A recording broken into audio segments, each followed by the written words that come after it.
Tim Irabunum looked a little bit more like himself again. Well, he won the penalty, didn't he? He did.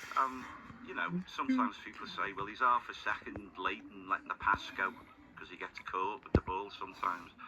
But he made a difference there. Jordan Pickford on his 300th Premier League appearance. All of the managers come out in an interview when asked, someone said, is he bonkers? He said, well, he is a little bit, but he's a great goalkeeper. He's changed an awful lot now, and even when the Palace fans were singing to Mr. Henderson, England's number one, it was JP who acknowledged it and let them know who's the proper number one.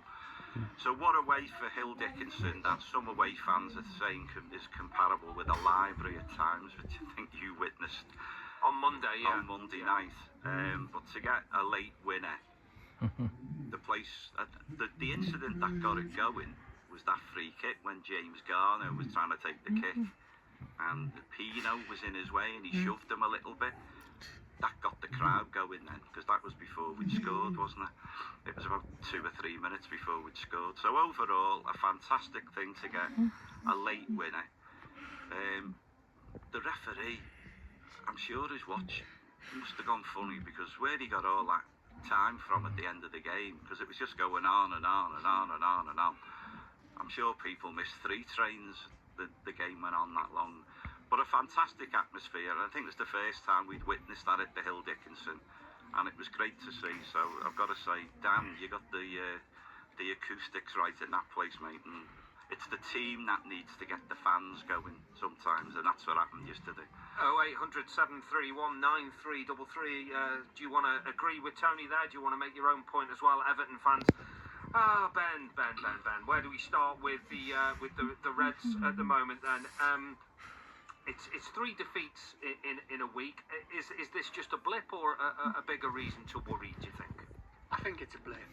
I'd be reluctant to criticise the team too much, because they've been fantastic, really, haven't they, since the manager's come into his job just over 12 months ago.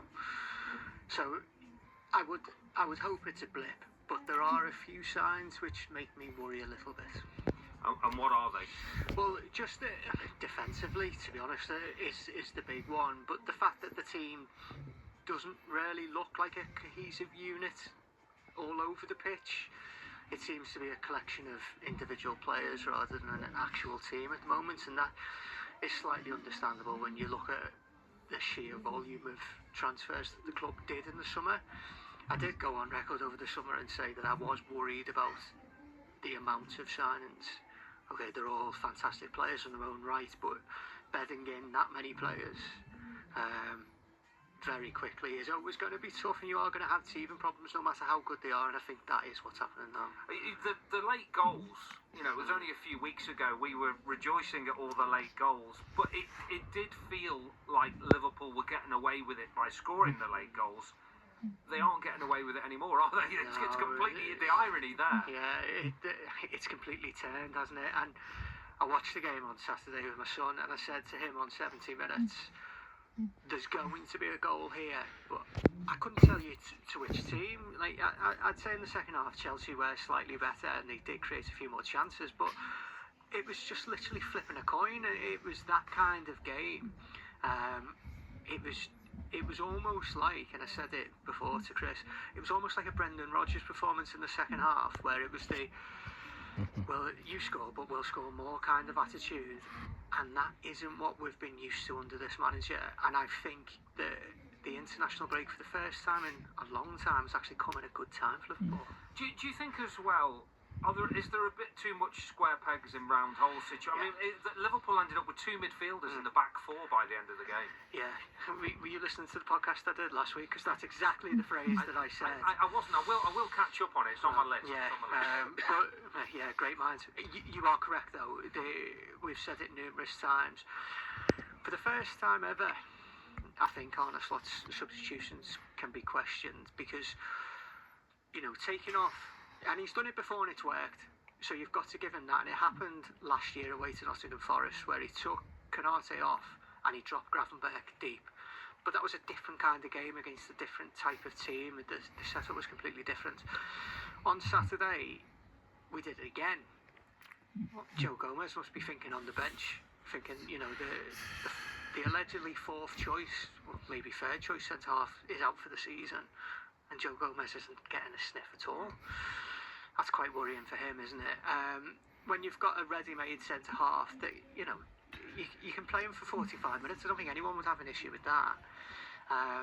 But yeah, it is quite worrying the fact that we've played Szoboszlai quite a bit at the right back, which has worked to a point. But what people forget is it worked after he went back into midfield against Newcastle and Arsenal. He played very well at right back, but his goal contributions was not when he was at right back.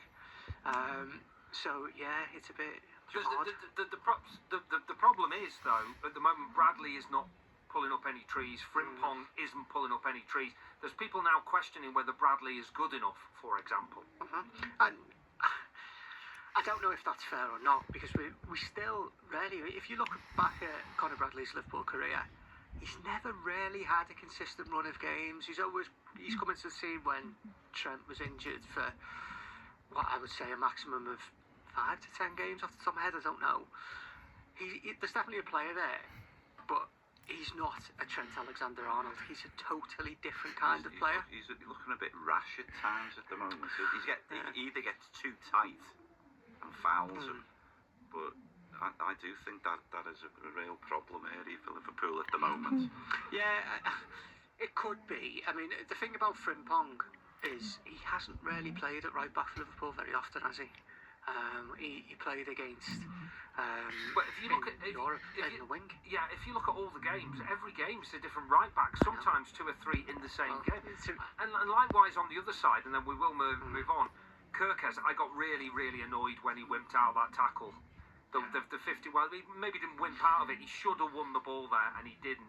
But again, is it time to give Robbo a run? Well, Robbo didn't really cover himself in glory when he came on injured? either. Well, exactly, and that's possible. He looked like this. So we've talked about this a lot with Robbo's the vice captain. He's one of my favourite ever players, Robbo. I absolutely love him. But obviously last season he did drop off a bit.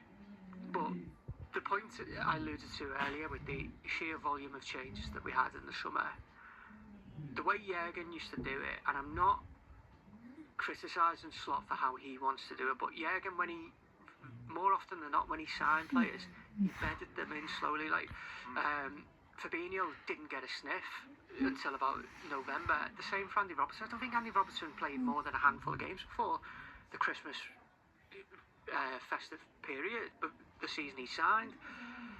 So I think that's showing on the pitch now. What you said earlier about the late goals, I think it's 6 in 7 games in Liverpool this season have been determined in injury time. It's ludicrous. Which is madness. Yeah, I mean, what odds would you have got on that? It's ridiculous. If you want to join the debate, 0800 731 9333. Richard's been on saying, is your dad in Harrogate to take in Harrogate against Crewe, which is tonight's game live on Sky? I'm not sure if your mum's with him. I suspect the answer to that is probably no. Well, to be honest, if my mum spent a day or two with my dad, she might go to the game and just leave him anyway. There is always that possibility, of course. So do let us know. The season ticket. Do let us know what you think on that. You can also WhatsApp 08000 321 333. In the meantime,